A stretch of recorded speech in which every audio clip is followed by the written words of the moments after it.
Shalom. Certa vez, Jesus, colocando em xeque aquilo que os seus discípulos realmente criam, ele perguntou: "O que vocês pensam de mim?"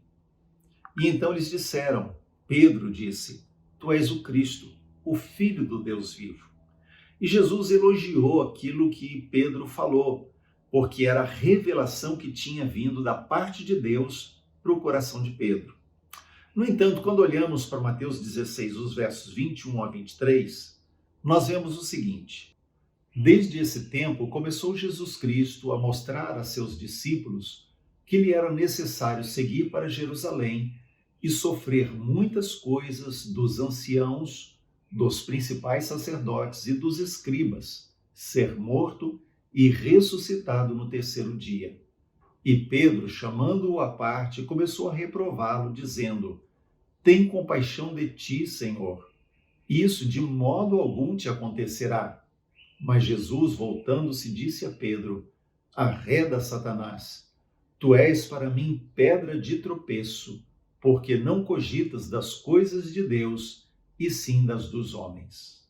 No início do seu ministério, Jesus tratava das questões da sua morte e ressurreição de forma um tanto velada. Mas aos poucos ele foi falando mais abertamente. E quando chegamos nesse episódio, nós vemos Jesus falando claramente aos seus discípulos que ele deveria enfrentar a morte, porque esse era o propósito da sua vida. No entanto, os seus discípulos tinham um tanto de dificuldade em aceitar isso, porque, como qualquer judeu, eles vinculavam a questão do Messias prometido com um guerreiro libertador. E aí, nesse momento em que Jesus fala sobre morrer, eles são confrontados com a dura realidade. E Pedro se adianta e fala algo. Ele diz: "De modo algum."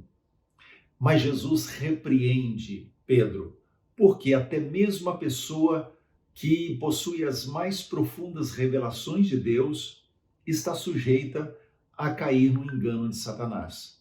Por isso, quando Pedro fala aquilo, Satanás é repreendido por Jesus, porque ele estava ali para usar Pedro, tentar através de Pedro, para que Jesus fugisse do seu propósito.